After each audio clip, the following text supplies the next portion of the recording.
Good morning, public sector customers from around the world. How are you doing?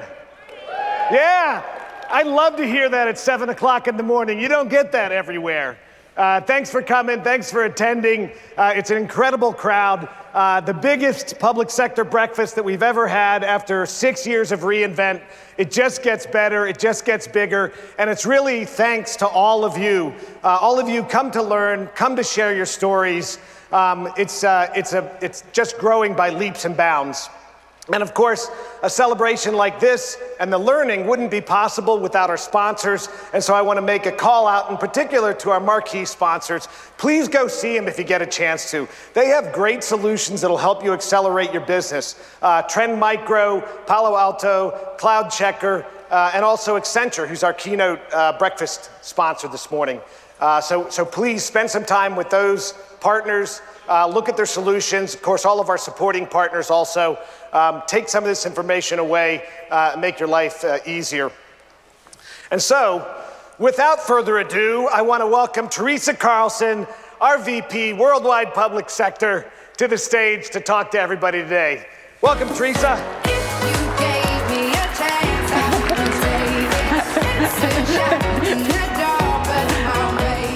Hey, good morning. Oh my gosh, I can't believe this. I heard you guys were standing out in a big long line. Was that the case? Hey, can I hear some noise? Are you guys here? It's reInvent. Oh my gosh, I can't believe it. Thank you so much for getting up this morning and coming to spend the time with us. We have some amazing presenters for you this morning. And the other part of the good news is we're not competing with Andy's keynote this year. So we have a little bit more time, which is awesome because I always felt like we had to cut some of our keynote speakers short because we had to run off to Andy's keynote because it kept getting longer and longer and our time here kept getting earlier and earlier. Can I see a show of hands if you've been here every year at reInvent with us? Oh, thank you so much. Give a big hand to all those folks that have been here the whole time. Thank you guys, thank you so much. Well, so we're gonna talk about endless possibilities this morning. And we are at such an incredibly exciting time and a moment of disruptive IT. The pace and progress that we're seeing is like never at any time before in our lifetime and maybe in our children's lifetime. Every day the customers show us what they're doing with their pace of innovation. And together we're really doing this around the globe. Achieving endless possibilities requires people and individuals within their organizations to take a leadership role, true builders. And that's what you all are here today. You're true builders taking a leadership role in creating a disruptive IT environment for your customers and your mission. And we really appreciate everything you're doing to take your organization to the next level. And I don't know if you all knew this, but today is Giving Tuesday. And it's pretty cool for us since we have the not-for-profits as part of our portfolio. We love all of our not-for-profits and the things they're doing. And this day, it's really not-for-profits and giving is really now being enabled, empowered by new innovative technologies and the power to scale that giving. And there's great examples out there of what's happening, but one amazing example is Global Giving. And Global Giving is one of our partners, and they're all in on the AWS cloud. They're the largest global crowdfunding organization in the world, and they've raised more than $295 million with over 700,000 people in over 170 countries giving. Their efforts are really a true embodiment of the mission of what can happen to give back. So thank you so much to Global Giving and their efforts, and maybe you all can open your pocketbooks today to give to your favorite charity. Now let's talk a little bit about public-private collaboration. One of the fastest and most effective ways for us to enable public sector organizations is to grow the cloud is through our public-private collaborations. And through these collaborations, we're applying innovation at the speed of scale to solve public sector challenges. We've launched several partnerships over the last couple of years in what we're doing. And one is the Bahrain Cloud 10 Accelerator. So far, we've welcomed 27 startups throughout the Middle East, Europe, and Africa. We're really excited about our work there. It was sort of our first start in doing this outside the US. And we have a Peace Tech Accelerator with the US Institute of Peace, NS2, our partner C5, where we have 2 cohorts that we graduated, and so far totaling 13 startups.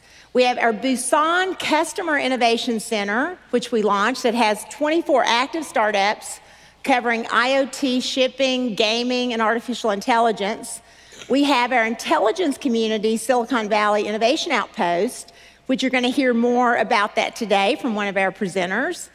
And just last month, we had a ribbon cutting for Cal Polytech.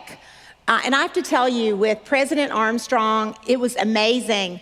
They have created an innovation center with us on campus, and they are literally taking public sector challenges around areas like health, justice and public safety, transportation, sex trafficking and child exploitation. And they're using the Innovation Center and their graduate students to apply solutions to these problems. It is so cool. I got so psyched when I was out there seeing the environment on campus, what was happening, and the fact that we can tap into these young students. Now, with these public-private collaborations, organizations can get involved around the world to support and help. And believe it or not, we have over tens of thousands of customers now in public sector in over 150 countries. When I say those words out loud, it's hard for me to believe, given you all know our history. We just got started 7 years ago, and we really didn't go outside the US for over about a year and a half. And now we have customers in 150 countries utilizing cloud computing. But beyond that, the public sector then taps into the overall AWS ecosystem of hundreds of millions of active users in over 190 countries. And this year, I'm excited because not only are you going to see phenomenal speakers here on stage, but you're going to get to hear from 2 of the public sector customers in Andy and Werner's keynote, which is Custom and Border Patrol and Digital Globe. So make sure and join us for those as well. And then our customers, as we move, are able to rely on our vast universe of partners. And thank you so much to all the partners that are here today. And we've heard you, and we've built programs that allow you to tap into the public sector and show public sector customers that you go above and beyond in terms of understanding their needs. So we've built these programs, and this year we launched 2, which was the GovCloud Skills Program, and we have 17 partners in that so far.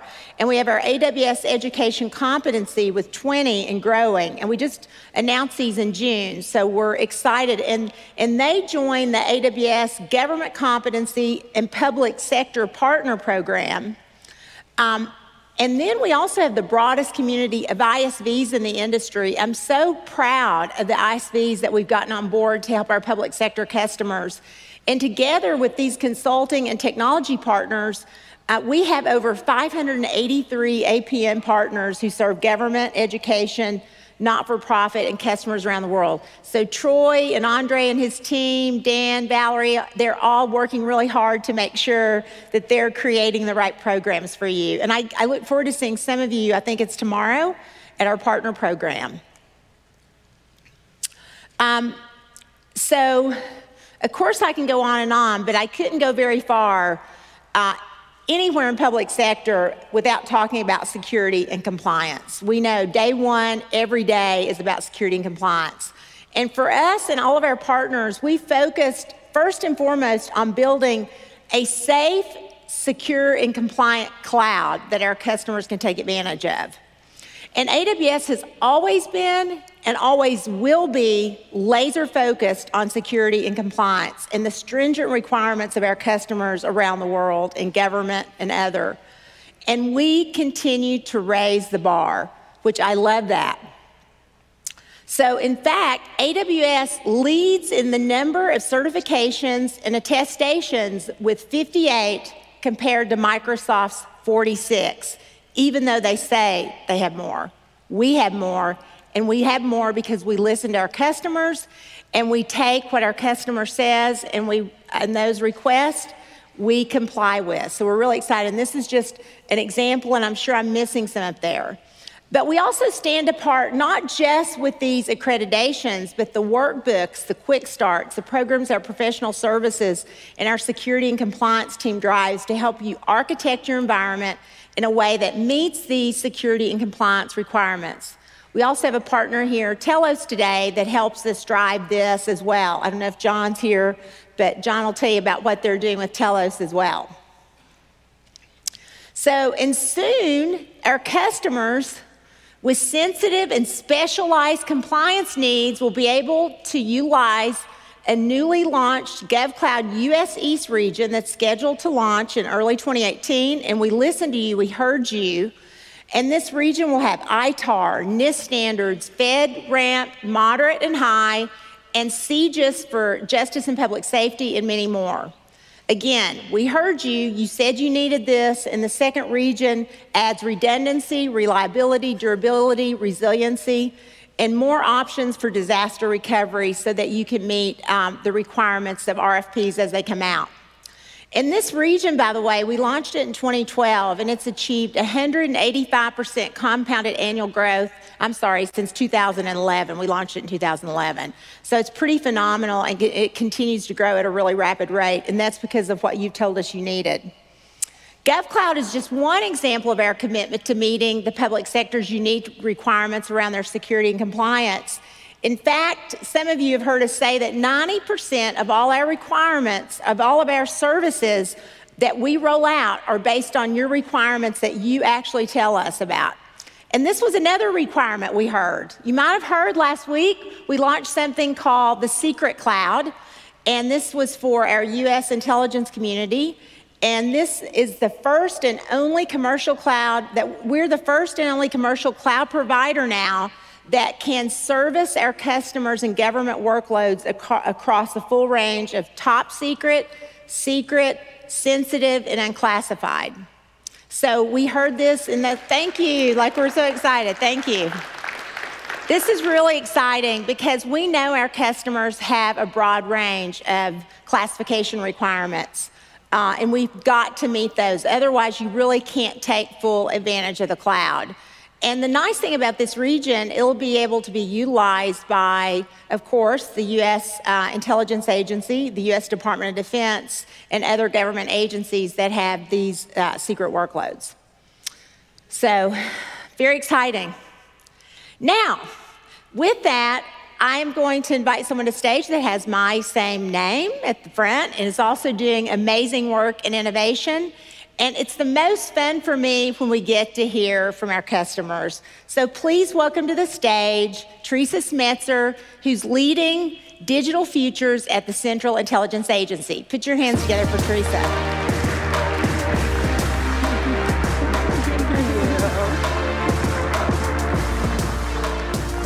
Good morning, and thank you for the introduction, Teresa. I appreciate the opportunity to be here. So, first of all, congratulations to AWS for yet another successful reInvent. We're so excited to learn about the new capabilities and features that will roll out this week that I'm sure will help us achieve our mission goals. This has been a great journey for us, and we're very happy to be here and happy to tell you more about what we've been able to accomplish. On behalf of the men and women of Central Intelligence Agency, I'd like to thank Amazon for everything you've done to help deliver a secure cloud computing environment. Your ingenuity and expertise is fundamentally transforming the way we do business, so thank you for that. These companies all represent sort of significant commercial disruptors within their own industries, whether it's transportation or media, entertainment. Furthermore, they have a culture of continuous innovation, which allows them to stay ahead of their markets. The challenge for public sector organizations is how do we keep pace with that? How do we innovate and maintain the speed and agility to address a market that is moving very quickly when it comes to technology.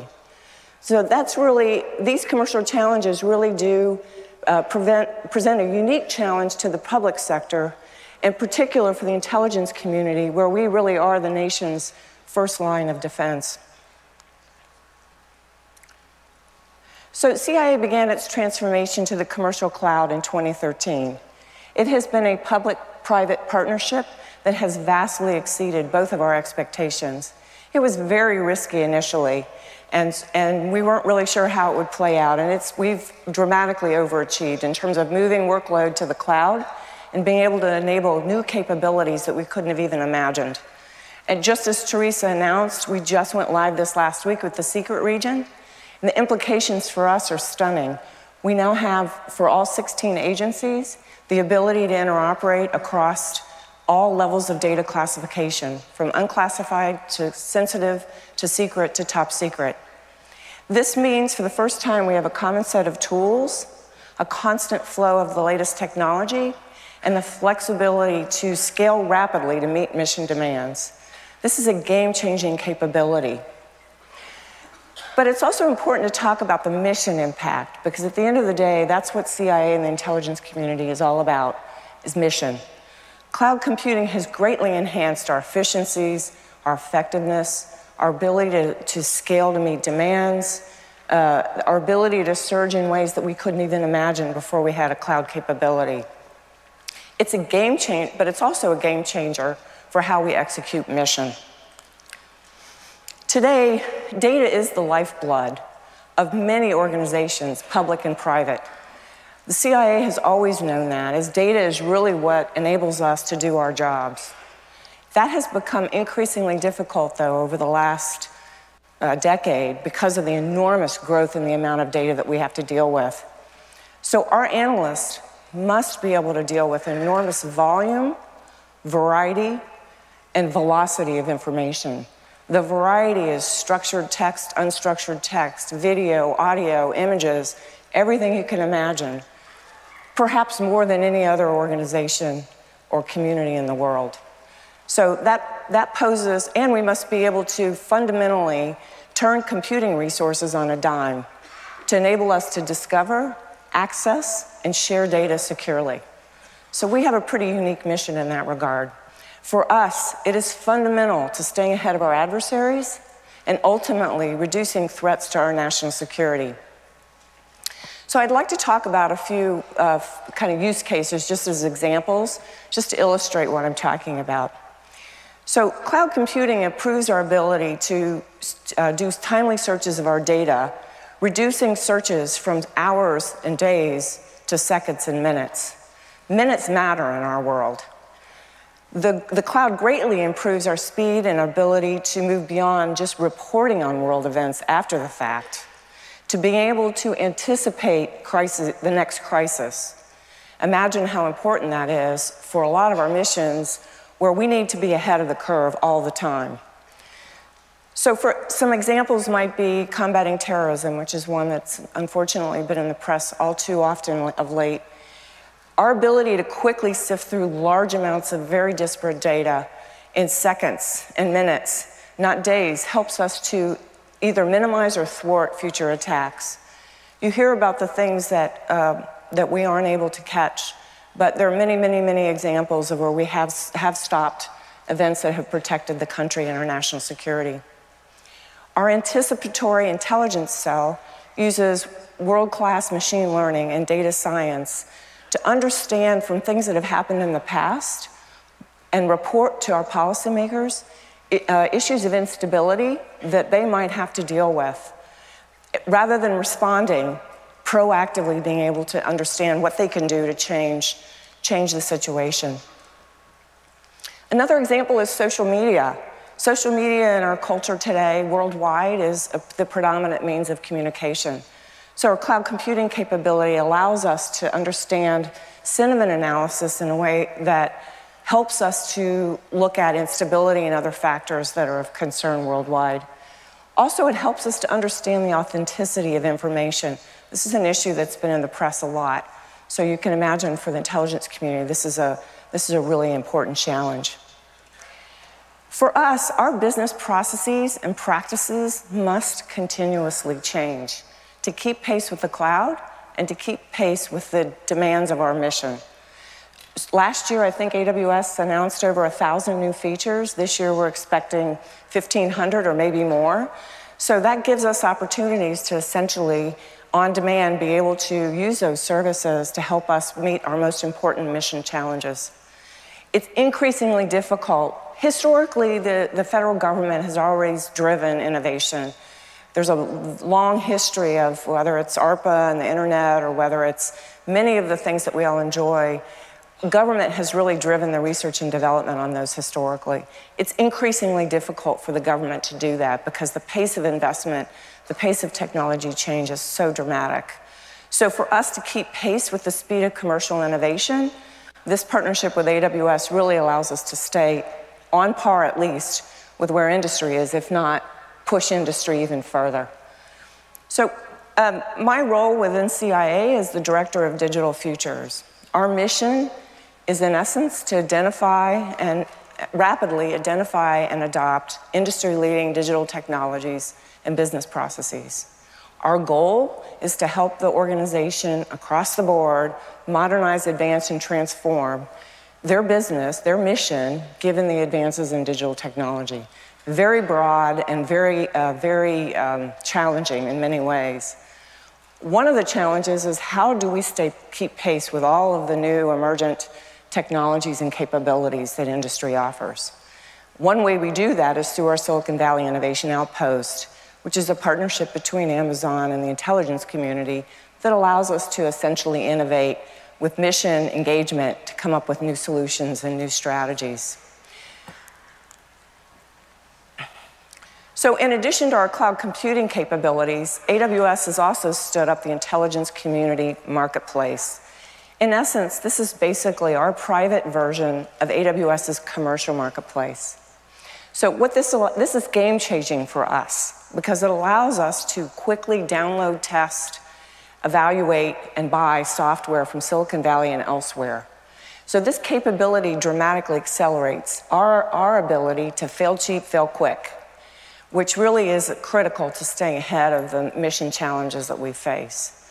So it also helps us to mitigate or minimize the amount of the traditional government procurement process, which takes a long time, months if not longer, and takes a lot of effort. So the IC Marketplace really is a game changer for us in many ways, and it is a core element of our strategy to be agile and leverage the best offerings from industry. It provides us broad access to industry-leading technology, fast procurement cycles, and easy deployment of software. So this is another example of the game-changing capabilities that our partnership has offered. So in closing, our partnership really is critically important to our present and future national security. We greatly appreciate the endless possibilities we now have with our cloud computing environments and AWS as a partner. The ultimate impact for mission is to make the world a safer place for everyone. So thank you.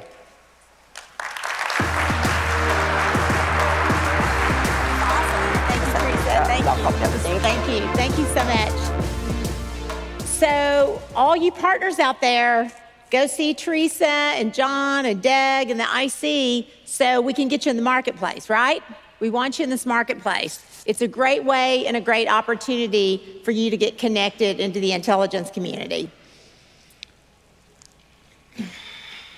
So thank you, Teresa, again, because this sort of leading into the acquisition side, the intelligence community has really been a model of embracing new technologies. And one of the things that moved the fastest has been the way they are acquiring new technologies. And I think the C2S marketplace that Teresa mentioned is just one of the best examples of how governments are actually changing and thinking about new acquisition models around the world. Progressive policies are what's needed to pave the way for organizations to really innovate through their acquisition. And it's still one of the biggest barriers I hear from many of our customers is they really don't understand still how they write the right cloud acquisition. So we spend a lot of our time just really helping them through our bid proposal and support desk on how do you write an acquisition and connecting the dots with customers in the US, in the UK, and Australia, Singapore, around the world, just really understanding what's the right way to do this. And we're seeing examples now of these policies around the world that are really working. And some of those, in 2013, the United Kingdom announced a cloud-first policy. And just 4 years later, they went one step further and said they were going to be the first country to be cloud native, and they are moving rapidly in that direction. And earlier this month, the US Department of Defense began a journey towards a similar policy by directing the agency to accelerate the adoption of commercial cloud infrastructure and platform services, which we are all excited about, right? Let's go DoD. Yay, I'm excited about that one. That's been 7 years in the making. So they're going down. I know now DoD is going to move fast. But there's one small country that's innovating as a global leader in the progression of cloud computing. They have a vision to drive regional disruption of economic development and growth of new jobs in technology. In fact, just in September, we announced a new region in this country, Bahrain, that is near and dear to my heart. Yes. And as we worked with them to create this region, whenever they encountered policy challenges to adopting the cloud, they questioned the policy rather than making exceptions. They've embraced a true cloud-first culture. They also have a CEO that's their CIO that says no excuses. He shows that true leadership to get things done. So with that, please welcome the CEO of the Economic Development Board of Bahrain, Khalid Rumehi, to the stage, who's going to tell you about how Bahrain is transforming government and changing the economic outlook for Bahrain. Come on. Thank you, Teresa. So, good morning. This is my third year at reInvent, and Teresa, this room keeps getting bigger and bigger, so it's testament to the amazing work that you and the public sector team are doing. So my name is Khalid Al-Rumehi. I'm the CEO of the Bahrain Economic Development Board, and Bahrain is, as Teresa mentioned, it's a small country. It's about the size of Singapore. It is part of an economic bloc that includes Saudi Arabia, the UAE, Oman, Kuwait, Qatar, and if you put all that economic bloc together, it's about $1.6 trillion in GDP. If you think about that, that's about the size of the economy of India. Not the population, but the size of the economy of India. And I think that economic bloc and our importance is that once you're in that economic bloc, you can move capital freely and move goods freely. But that region kind of faced a massive challenge and is still facing a massive challenge that started in 2014, the summer of 2014. Of course, this is an oil exporting region. And we saw oil prices go from $100 in the summer of 2014 to as low as $30 by the end of 2016. And what I wanted to spend a couple of minutes talking to you about is how are we confronting that challenge? And how are we using technology in the cloud to help us overcome these challenges? So, we see three challenges. Am I pressing the right button here? Yeah, here we go. We see three challenges that that region is facing. The first is economic diversification. If oil drops that severely, we're either seeing zero growth or negative growth in the oil sector. Saudi Arabia, and what you've heard about Vision 2030, is an example of how one country in that region, the largest economy in that region, is trying to diversify away from oil. And you're going to need that to generate growth. Bahrain is unique. We started since the 1960s to diversify. 80% of our GDP today is not reliant on oil. Only 20% is in oil. So we have less of a challenge, but necessarily we're going to look at technology to help us drive further diversification. And I'll talk a bit about how we're doing that. But again, fiscal and balancing our budget, we have a lot of work to do in that regard. Now, if you were a company and you saw 70% of your revenue disappear in 18 months, you can just imagine the challenge that you need to face to balance your fiscal budget. And we've seen budget deficits in the region go all the way to about 15% of GDP. And it's a challenge for us, while looking to generate growth, while looking to diversify, to be able to balance the budget. And the third challenge, and probably the greatest and the most important, is creating jobs. Now, we see in the Middle East about 25 or 20% of our workforce is between the ages of 15 to 24 years old. Huge youth bulge. And we see about 100 million jobs that we will have to create as a region by the year 2025. So 3 major challenges that we have to balance in the next couple of years. Now, question is, how can technology and the cloud help us do that? In diversification, 2 of our biggest sectors, and I'll use those as examples for Bahrain at least, are financial services, it's about 17% of our GDP, and manufacturing, which is about 14% of our GDP. And we're looking at technology to help drive further diversification and prepare us for disruption that we know is going to happen in both those sectors. So in financial services, we introduced regulation, a regulatory sandbox, in June of this year. It allows new companies, startups, to come to Bahrain and innovate in the financial services area. We're going to establish a co-working space. We call it Bahrain FinTech Bay, that's going to allow businesses in the financial services area, startups, to mix with our central bank and other financial institutions to begin to network and innovate. And we're working with C5, which Teresa mentioned earlier in her keynote. C5 is a accelerator that is focused on helping businesses understand how they can use the cloud to scale.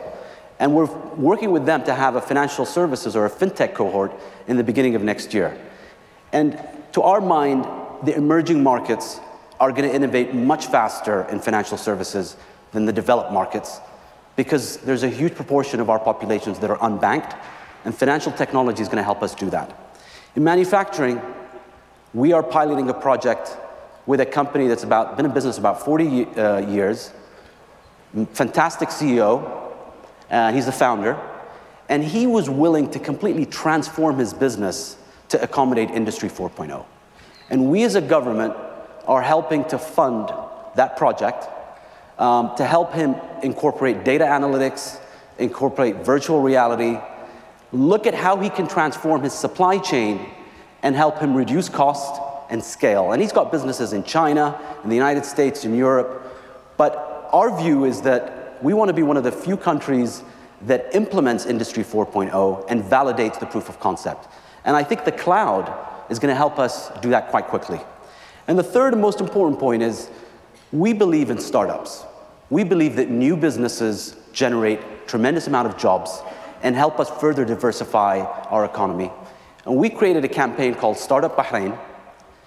We've done several initiatives underneath that. We dropped the minimum capital requirement for starting a business from $50,000 to as low as $100. We've made it easy for entrepreneurs to get visas to come into the country. We simplified business setup procedures. We're encouraging accelerators from Europe and Asia, C5 is one of them, to come and set up in the country. And we want to be a hub for entrepreneurs across the Middle East region, not just from our country. And finally, we're going to look at starting a venture capital fund of funds that is going to help seed venture capital funds in a diverse, whether it's fintech or in other areas, to help build out the ecosystem. So that's the first challenge, economic diversification. The second is fiscal consolidation. And as I mentioned, huge challenge to balance budgets when oil has dropped as severely as it has in the last couple of years. In the government of Bahrain, our fiscal deficit mushroomed to about $3 billion on an annual basis. We started by first looking at quick wins. We saved about $800 million in the first 18 months, from about 2015 to the end of 2016. But we need to do more. And we're looking at another $800 million of savings that we want to execute over the next 12 to 18 months. And when we looked at the cloud and working with Amazon, we saw a huge opportunity to do that by moving workloads to the cloud from on-premises. And I'll give you one example. It's called BIPA. It's a government training center. When we looked at setting up an on-premise data center and compared it to moving to the cloud with Amazon, we saw a 90% cost saving just by simply doing that. So of course we canceled that project. We're moving it now to AWS. And our CIO, who I think is in this room, is doing an amazing job to basically mimic what Teresa said the UK is doing in implementing a cloud-first policy across the government. And the way we look at that is we're telling every government agency, every government ministry, it's not will you move to the cloud. The default is you will move to the cloud. You've got to justify why you won't move to the cloud. And we expect that to help us in our cost-saving efforts in the next couple of years. Finally, job creation. It's the biggest imperative for the region. Now, as the government looks to downsize, as it looks to balance the budget, it's going to have to leave some slack for employment that we expect the private sector to fill. My role in the EDB is to attract companies to come into the country, and we're having a record year this year. We succeeded in getting Amazon to come in, and so we're excited about the potential of that. But more importantly, we think that getting technology companies to come into the country is going to create tremendous job opportunities for our nationals. And we're working with AWS Educate and Udacity to set up online training that allows them to get the skills as rapidly as possible. And we are funding that. We are funding it on a student basis and saying, basically, you've got to pass, and if you pass, then your full costs are covered. If you don't, then you're going to have to burden some of that cost. And, Teresa tells me that when we first launched AWS Educate, we had 1,600 registrants for that. And I think I heard that that was the highest level that was achieved anywhere in the world, higher than China, higher than India, and it's reflective of the eagerness for young men and women to be signed up to get these technical skills. And we think it is a perfect match. We know there's a skills shortage in technology, in coding, in data solution architects, and we have a young population. They've got a fairly good education. If we can help them get those skills, then we can help match the skill shortage with what we've got, which is a youth bulge. And we're excited about, obviously, the enhanced compensation that's going to offer to our young men and women. And I want to close by saying, the announcement of AWS coming to Bahrain and to the region is a game changer, not just for our country, but for the entire region. We see the ability, and we're going to validate that, to cut costs. We see the ability to be able to create new jobs, to innovate, and we see an ability for our government to move fast in our economic transformation and for our businesses to move fast in transforming the way they operate.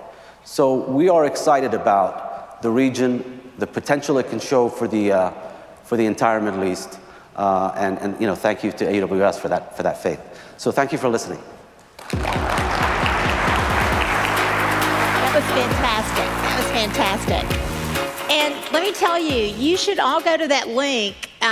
They did an amazing job that they created on their own, this amazing script about why cloud in Bahrain in the region. And it is really a phenomenal video if you get a chance to go see it. And I'll just also say, there are so many lessons learned here, a country going complete digital innovation. They have really are making a complete transformation into cloud computing. And this is really an opportunity for the Middle East to do things in a transformative model, and they've taken a leadership role in that. And for many of you who may or may not know a lot about the Middle East, Bahrain is a beautiful, small country that's like an oasis.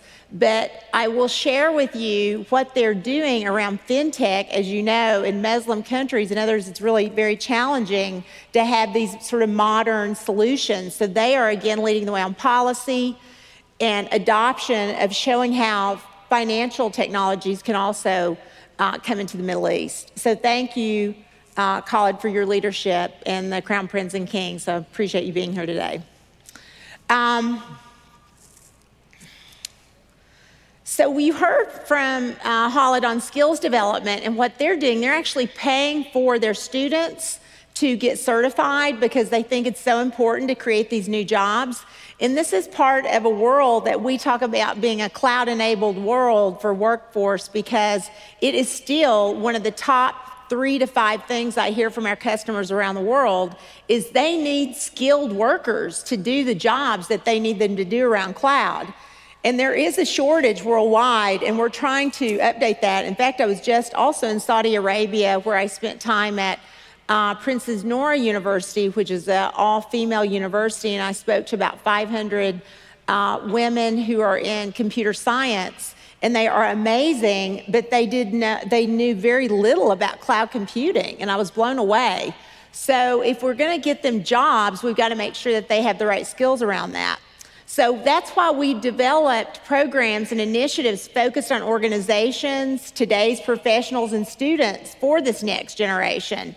And one of the things you've sort of seen, the public sector business at AWS, one of the things we do is we go into countries and we help countries realize the potential of cloud enablement. And one of the things that my team said is, hey, Teresa, we need a program that we support economic development groups that we really learned a lot from Bahrain in doing. So we have a new program we're calling Cloud Start. And this is to help countries create these footsteps into the cloud in terms of how do they do digital transformation. And it's going to help them through things like AWS credits, customized training, practice labs, quick starts, job boards, ways that we can really help them get their country enabled. And while that is on a country level, we're also doing things that really support at the individual level, which I don't know if you all know this, but we are so proud and honored at the programs that we do with our veterans to both upskill them and reskill them for a second career in cloud computing.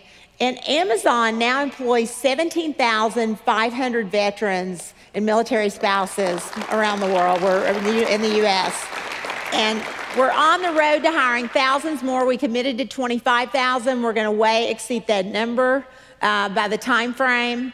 And we also have our AWS Educate for Veterans. And in the UK, we did something called Restart program that helps the military veterans and their families access resources and accelerate job training and jobs. The goal is to get them jobs, train them and get them jobs. We have to get our veterans back to work. And we have been teaming up with the U.S. Veterans Administration to extend the use of digital services to improve the lives of veterans through our AI tools like Alexa and the Echo. So we're donating 100 devices to their lab, and we expect to roll those out in masses for them. But we found that these tools really help our veterans heal. So we're gonna keep doing work, and if you all have feedback for us on new programs you think we should be thinking about, we would love to hear your feedback. So we're also working to broaden the exposure of cloud for women and underrepresented communities. And I don't know if you all have been, but we've been doing our We Power Tech events already this week. And I'm proud of the work my team has done. This year, we started programs around the U.S., which we're going to roll out globally to open up our doors and understanding to these underrepresented communities on how do you get involved in cloud, how do you have a career in cloud. And the only way that we can really realize these endless possibilities is to engage this talent across multiple modes and methods of doing it. So that's what We Power Tech is all about. And we've created other partnerships that we're bringing this together because we realize we cannot do this by ourselves. We have to have universities, we have to have programs, we have to have community colleges, we need our K through 12 environment. So we have created, as you can see, with Girls in Tech, Girls Who Code, Mission Getting to Next, College Tribe, and many, many more. But we also, just these last few weeks, we worked with the Australian Bureau of Statistics to deliver, in just 3 weeks, the digital components of the same-sex marriage survey for all Australians. And it was accessed by over tens of thousands of people to help them determine their views. And I think it actually got passed, if I heard. So the team was really excited that we got to help support this initiative. But last but not least, for sure, is with our educational institutions. You've heard about AWS Educate, and now we have over 1,500 educational institutions that have joined up around the world, and we have hundreds of thousands of students now enrolled and growing, and we keep adding new modules to what we're doing here. And this is just a sampling of some of those schools that spans the globe from US, Europe, Latin America, Asia Pacific, the Middle East, and Africa. And in fact, we have 2 students here today from Kenya. Where are they? More and Chitbe, can you please stand up? So they are, give them a big hand. Damare is Arangho and Mori, I'm butchering their names, they're just amazing gals.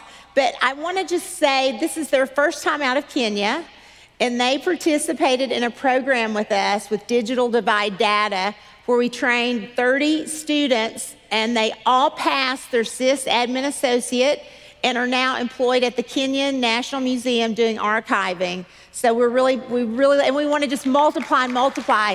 So thank you, ladies. Say hi to them. It's their first time on an airplane and their first time out of Kenya. So thank you for coming.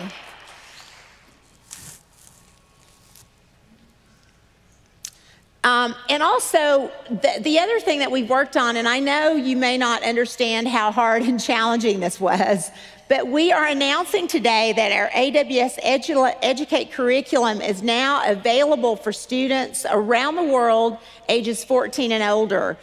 And it took us a long time to meet this regulatory environment. There's very strict guidance with children under 18, as there should be, on access. So we had to work and really make sure that we could meet the guidance around FERPA and other things in order to roll out AWS Educate. And we've done that, which is pretty exciting for us.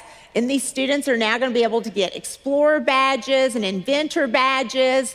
And we, in fact, have 50 middle school students today that Tom Sostrom and from NASA and myself are going to be talking to who are doing building and robotics and learning about AWS Cloud. So it's exciting. We have got to get students more excited and involved in understanding about cloud computing. And we think this is a pathway. But we are literally just getting started because we also are doing partnerships with Code.org, First Robotics, Scratch, and Project Lead the Way to really bring more of these K through 12 students in. And we are truly committed to creating a talent pipeline that matters for all of us. We all need it. We all have to have these students that grow into cloud computing, developers, engineers, sales and marketing folks. We need them all. And to that end, 2 of the initiatives that are happening over the next few days that are going to hopefully help us get wider exposure to the possibilities for these students in cloud is we're broadcasting live from reInvent on Twitch. So audience here, not just in Las Vegas, but around the world can participate, broadcast, give updates. And if you join us next week, which is December 4th, for the Hour of Code, which we always sponsor that, and it runs on AWS, and there's millions of students around the world that participate in this. And if you guys want to volunteer, you can go to code.org and sign up. But one of the things we're doing with one of our partners, Code Combat, this year is we created a skill for DynamoDB. So again, we're excited to teach a skill around one of our essential tools for AWS, our services, DynamoDB. So Hope you guys will join in. And with that, I want you to hear from someone who's driving key efforts around community colleges for skilled IT workers, because we've found that community colleges are really one of the best ways to access thousands of students who are really looking for a career. And he's going to tell you how they're getting going and what they're doing. So please welcome to the stage Lou Del Zampo to tell us about what they're doing. Okay, great. Good morning. How many of you, if you were asked, could name the top 10 institutions of higher learning in the United States? You'd probably say Harvard and Yale and a bunch of others. Stanford, probably. Gosh, I wouldn't want to forget them. They're in my backyard. But how many of you would pick Orange Coast Community College? Orange Coast Community College, by statistical ranking, based on how many students choose to go to Orange Coast Community College over other colleges that are rated very highly, Orange Coast Community College is number 6. And the reason for that is because people have gotten the clue that as parents, we don't really need huge student loans. So if you're interested in reducing your student loan debt, I encourage you to check out the California Community College system. That was the paid political announcement about who we are. So we're big. We believe we're the largest network of higher ed in the United States. Every day we teach, we have 4 million individuals that are sitting or virtually sitting in a seat taking a course.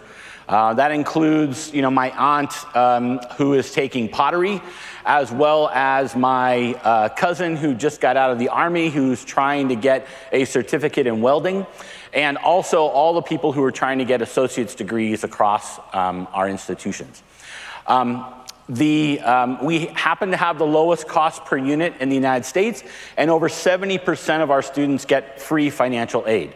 And in fact, given the current political climate in California, it's likely that community college will eventually be free for everyone who goes in, and everybody gets in. We're an open enrollment system. You take a test so we can place you, but you don't really have to pass the test, right? We'll train you up anyway. We are big. The state invests $9 billion a year, over $9 billion a year, in the education of our citizens. And each individual who gets either a certificate or an associate's degree earns $400,000 more over the course of their lifetime. So it is a return not only for that individual, but also, of course, for the state taxes, of which California is well known for big taxes. It was interesting, though, that a hamburger in Vegas costs twice the amount of a hamburger in California, so I don't know how that works. But, so the reason I came to the chancellor's office, and work in the community college system is because of statements like our new chancellor, who wants to put students first. I have 5 children. I've told this story many times, and I won't bore you with the whole details, but my fourth child, who is my only son, we almost lost because he wasn't paying attention to his educational plan and ended up 1 course short of getting out of community college, quote unquote, on time. So he had to go another whole year just for 1 course. And that really bothered me. We almost lost him. He said, I'll just be a bartender. Which, maybe a bartender's not so bad. I don't want to insult anybody, but, for me, it was a little disappointment. But he persevered, and then I took, which turned out to be a really hefty pay cut, to come over to the community colleges and apply my learning to try and improve what we're doing in our system. So, but the big thing is, endless possibilities applies to us as well, because we believe that if you invest in yourself by investing in education of yourself, there's endless possibilities of where you can go. So our new chancellor challenged all of us to put students first. So why did we go to AWS? What was the core reason for going there? So the basics of it are really that we need to improve as a system. We need to graduate more individuals, more students on time or faster than we're doing. We need to train them or educate them with less units than we're doing right now. And we need to offer them more opportunities to achieve whatever their career goals are. So instead of higher education, does anybody find that interesting? I always thought that was interesting. It's like we call ourselves higher education. And we have this attitude that somehow all the other education is lower education. So we have higher education. So really what it's about, though, is if you put the student first and you talk about what they do, a lot of the cruft of curriculum design and other things that we spend so much time arguing about kind of disappears. So we went to AWS as our part of the system because we wanted to act like a system and not as 114 colleges across the state, as you saw in the earlier slide. So in 2011, we went out and we designed a single application to enroll in any college you want to do. You just come to a website, you decide what you're kind of interested in, we help you pick a college, and then you enroll. Today we get something along the range of 2.5 to 3 million applications a year, and it's all based now in Amazon Cloud. But in 2011, the cloud was too cool for us. We couldn't use it because it was too new. It wasn't secure, it wasn't reliable, it wasn't this. Who's Amazon anyway? They're not Microsoft, we can't buy from them. So that was 2011. Fast forward now, all of a sudden, everything is great. Gartner came out. Gartner, probably the most conservative, I don't want to insult anybody from Gartner in the audience, but probably the most conservative consulting organization. They said, cloud first, go cloud first. It's like, fantastic. We can now use the cloud. It's okay for us. So we went out to RFP. We selected out of, so we went out to this big RFP, and we had 7 respondents. 6 of them were Amazon partners, and 1 of them was somebody else. But it wasn't Microsoft, it wasn't Oracle, it wasn't Google. None of the folks we thought were going to respond to little old the community college system responded. So we picked Infinity Consulting Group. You guys wave, you're over there. Infinity is a great partner of ours. And they helped us get all of our stuff into the cloud, and now we're humming along. So our cloud first, we started with lift and shift. I mean, you guys are probably familiar with that. You just take what you're doing in your good old data centers and you kind of lift it up and you move it into the cloud. Turns out you can save money doing that way, but you can save a lot more money if you go with cloud first.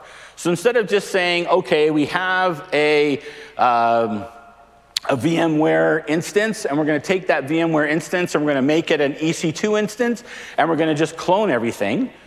You go in and say, well, maybe we'll use this auto-scaling stuff that Amazon has. And then all of a sudden you go, wow, that saved us an awful lot of money. And then someone comes along and says, you know those EC2 instances you have, you might want to use a spot instance. You go, what the heck is a spot instance? And you find out that you can save a lot more money. And then you can do things with Lambda and all this other stuff. It's, I don't know, it's mind-bending, right? And even for an old operating system guy like me, it's mind-bending. But, you know, it turns out you can save a lot of money if you invest in learning what these things can do. Oops. Try again. Okay. So, did I skip one? No. There we go. So, what are we doing today? What's our current status? So, we're achieving the benefits of virtualization, like I talked about before. We're also achieving a 3x cost savings over what we were paying before. And it's way more secure. I don't know if Jeff Holden, our chief security officer, is in the audience out here. I think Jeff was thinking about coming, but Jeff has a service where he goes out to all 114 colleges when they ask him to and tries to break in to show them their vulnerabilities that they have.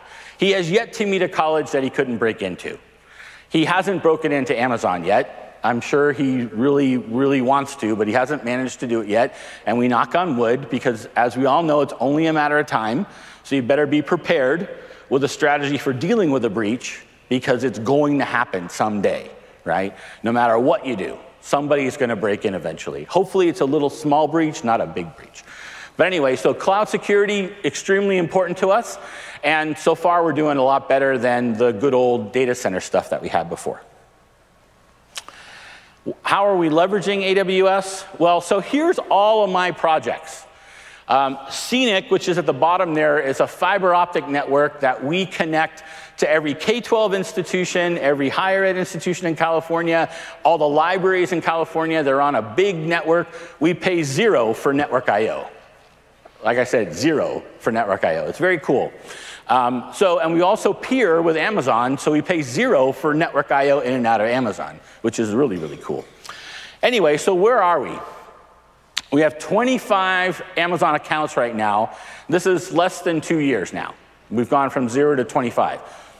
Is that a big number? Is that a small number? I don't know.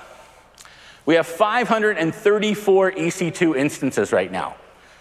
It's pretty big, right? It's no longer budget dust. Now it's stuff I have to pay attention to on a monthly basis. It's like, who's paying the bill? How much does it cost? All the rest of it. So it's getting there. We do 971 gigabytes per day of network I/O for $0. But that's still pretty good. It's a lot of network I/O. And then this is the number we're really trying to improve. We have 131 terabytes of data. I know it's not big data, it's poquito data, but we're working on it. So we're trying to get there. We're going 10% a day, trying to get that number up to where we can brag. I'm sure I will never match what Teresa has at the CIA, but we're working on it. We're trying to get there.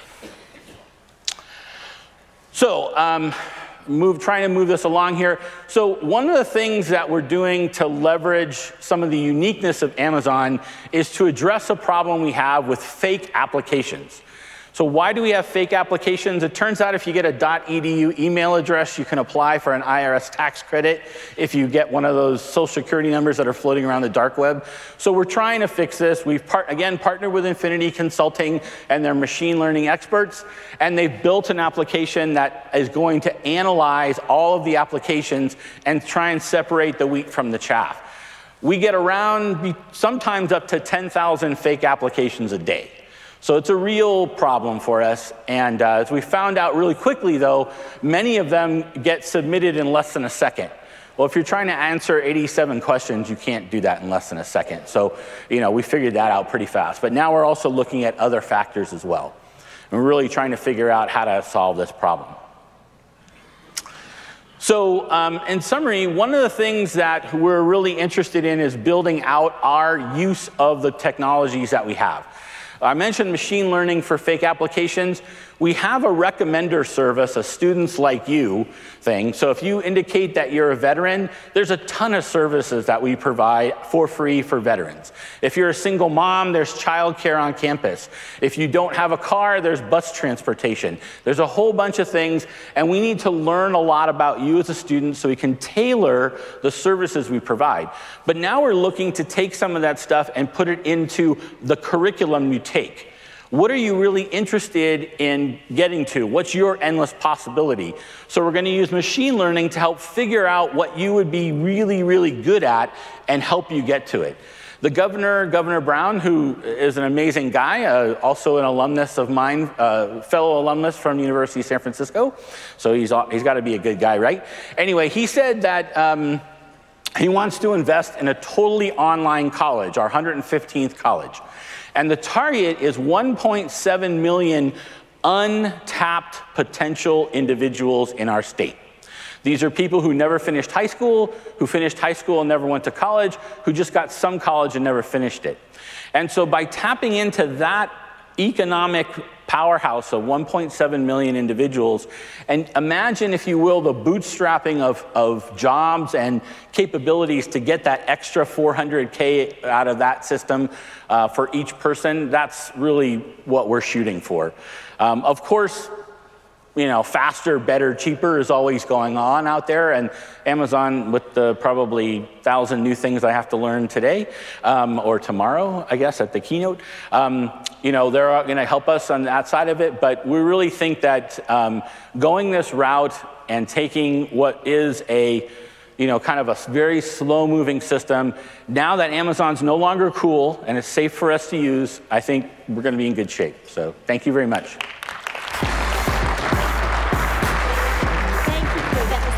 That was so good. Thank you. Thank you. Love the partner. That's awesome. Thank you for helping our customer achieve their goals. I love those stories. Awesome. It's great to hear about students getting educated and getting prepared for jobs. Let's talk about citizen engagement and what's happening with our citizen engagement.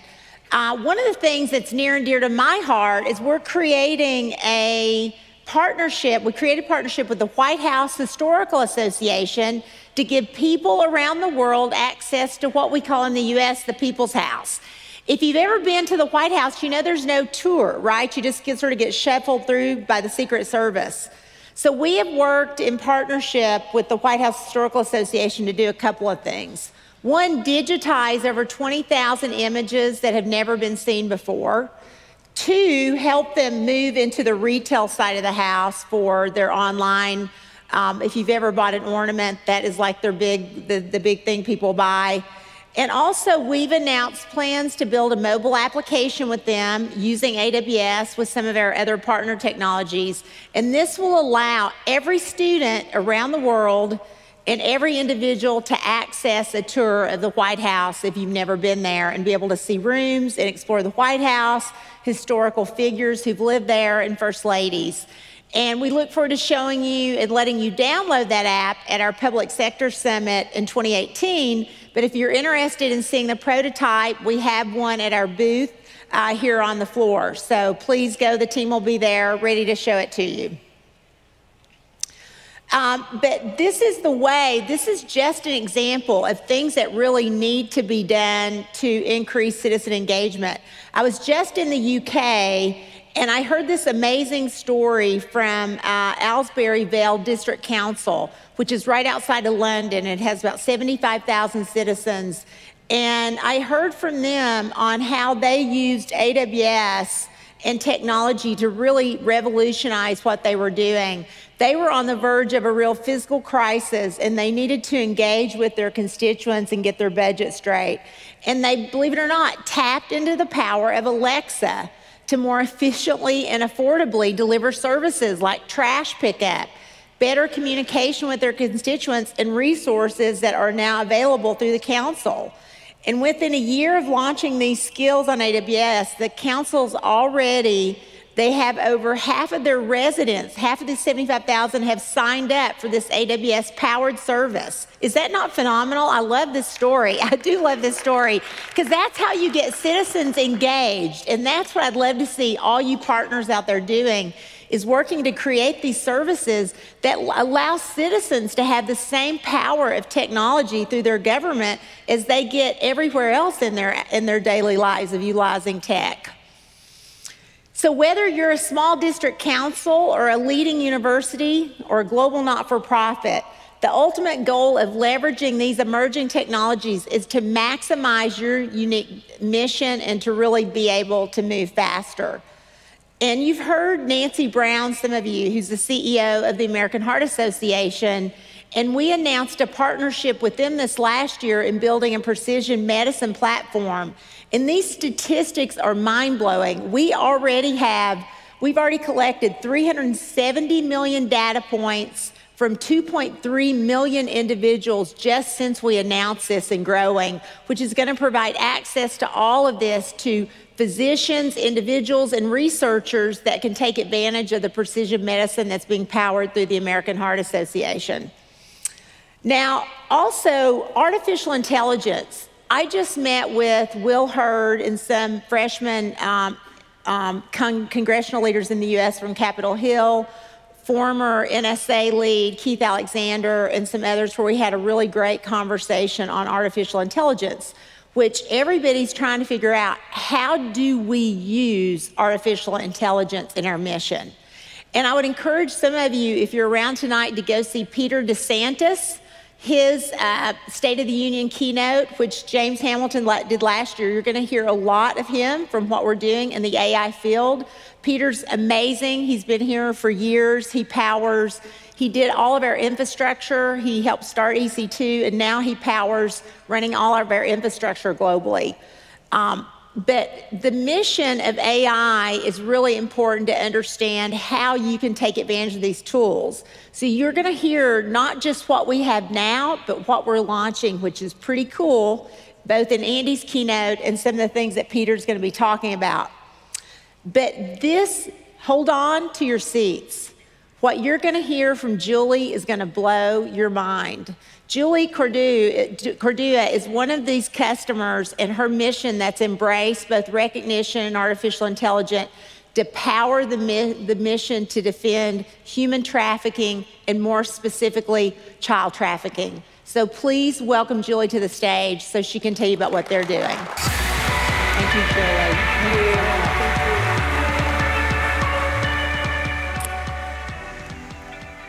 Every day in this country, hundreds of children are sold online for sex by the hour. On the same websites where you might go buy a used bike, find a roommate, you can find a child. There's a picture, a price, and a description. We know that technology obviously didn't create child sexual exploitation, but we know that it definitely democratized it. So 20 years ago, when someone had to buy someone for sex and had to leave their home and drive to a dark, scary part of town, it was limited to a certain number of people who would do that. Today, when you can sit in your home and open your laptop and search in the privacy of your home, make a call, send a text message, and show up at a nondescript hotel, you've democratized the buying and selling of people, many of them children. At Thorn, our mission is to build technology to defend children from sexual abuse. We saw when we talked to a lot of kids, we were founded 5 years ago, as we were looking at how technology was changing the game when it came to child sexual abuse. And we saw that for many kids, the amazing innovations in our world were actually creating virtual prisons. And we said we need to channel the best and brightest minds in technology to create a counterforce for good to defend kids from sexual abuse. The first challenge we took on was addressing the buying and selling of children online. So these are the marketplaces. These are not illegal. These are escort pages. And they scroll all day long with new postings, descriptions of people for sale with fake names, fake ages, sometimes fake pictures, and you don't know which one of them is a child and which one is not. When we started, we went out first to talk to victims, children who'd been rescued from sex trafficking in the US. And we asked them to talk to us about their experience. We learned the obvious, that 3/4 of them had been sold online at some point in their trafficking situation. But we also heard them say that they were often forced to write their own ads. Think about that.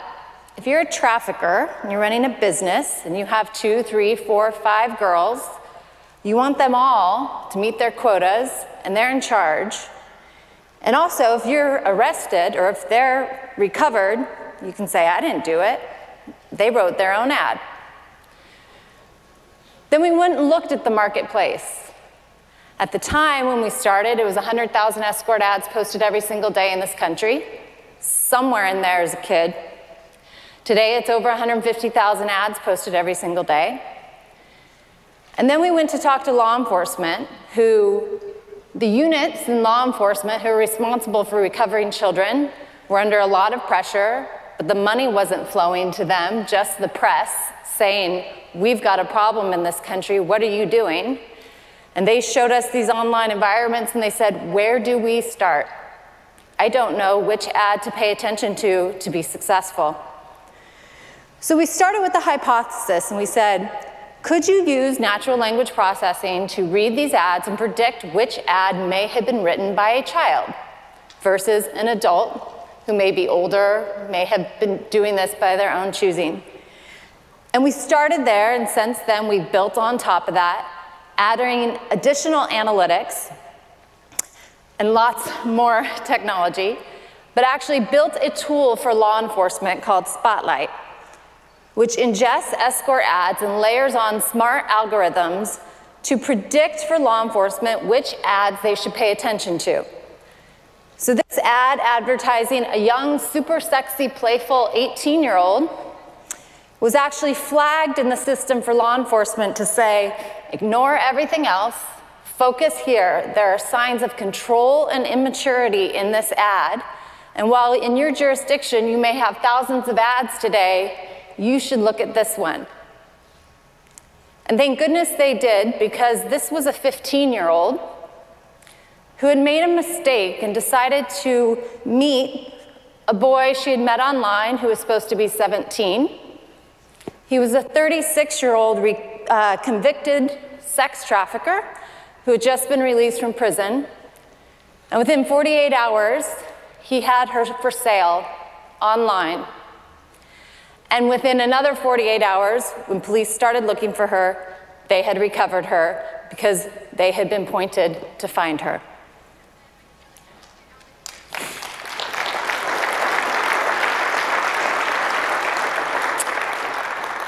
We started working on this system about 3.5 years ago and prototyped it in Southern California and Arizona around the Super Bowl. Today, the system runs off of over 140 million escort ads, 33 million unique images, and 3 million unique phone numbers in order to draw the insights to find the needles in the haystack. And we have provided this to over 5,500 law enforcement across the US and Canada and across 1,300 agencies. And this is incredibly important for us. We do not build for a silo. I do not care which agency you sit in. We build for the child. And because we have the child at the center of our development, it means rapid development and putting the best technology in the hands of the people who can help children the fastest as quickly as possible. And so we built quickly, and we gave this away for free. And that would not have been possible without the support of Amazon. When we started this research 4 years ago, we were a 2-person nonprofit who had a mission, and we had a set of developers that we started working with. We knew what we needed to build, and we needed to build quickly. And by using Amazon, we were able to focus on our application development. We were able to grow with the size of the market. As ads went from 100,000 a day to 150,000 a day, we could spin up instances as quickly as we needed and move as quickly as we needed as we developed new aspects of the application. We can authenticate users across the US and Canada, 1,300 police agencies, with our team focused on the mission-driven work of the application. And it's working. This is actually a picture of an investigator's notes prior to using Spotlight. That was a 3-month investigation where he would handwrite intelligence off of the websites he was looking at that resulted in finding 5 victims.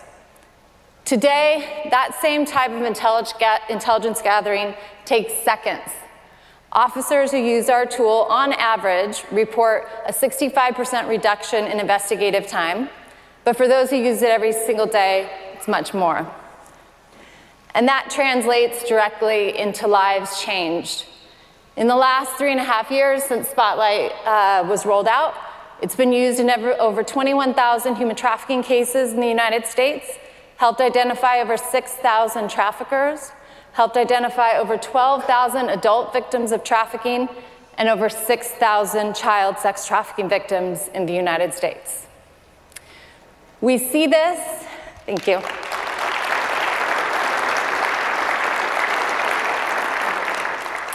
For us, this is using technology and putting core of innovation at the heart of seeing endless possibilities when we innovate with these victims and children at the center, and we do our work specifically until every child can simply be a kid.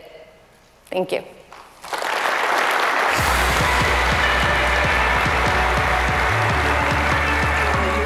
Creating endless possibilities.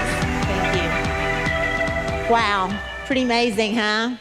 So it's Giving Tuesday, so I bet you could use some donations, I'll just say. They are putting a thorn in the sides of these individuals doing this. Julie, thank you so much for all the work. I love this. But it also goes to the power in the use of technology. And I think her story is also impactful and powerful, not only by what they're accomplishing, but also, you heard they started as 2 and they're scaling. And that is the power of how technology can help you move faster. And they force multiplied themselves now with the agencies that they're working with. So now, I'm coming to the end of my time. And I'm going to leave you with just a few thoughts on creating and encouraging a continuous culture of innovation within your organization. So how do you do this as leaders? How do you get started? Encourage a culture of innovation. Don't give up on that within your organization. Remove barriers. Don't let people be naysayers. You have to push forward because somebody's always going to do hand waving and say they can't do something in your organization. Make sure that your people have the skills that they need to be successful. One of the themes that you heard here on stage today from everyone was training and education and the importance of that in their success of what they're doing to achieve their goals. And then nurture and allow people to build. Let them be builders. Don't hold them back. That's the point of the cloud, is to be able to try things, to use that experimentation, to fail fast and recover fast. Give them room and headspace to innovate in. And then last, speed. The time is now. Move fast and get going. Show the individuals within your organization, don't let public sector be left behind. Get in front of what you need to do. Stop saying it can't be done. Push forward. Be the leaders within your environment, and you too will create endless possibilities. So I cannot thank you enough. It means so much to myself and my team who's all here. Get to know them. If you haven't gotten to know, all my leaders are here today. We are here for you. This conference is about you. Networking, you coming together, learning about how you can create these endless possibilities in your environment. I look forward to seeing you all at our public sector party on Wednesday night at Dre's. But you're going to hear a lot more from Max because I'm going to let him come up and end it with you guys.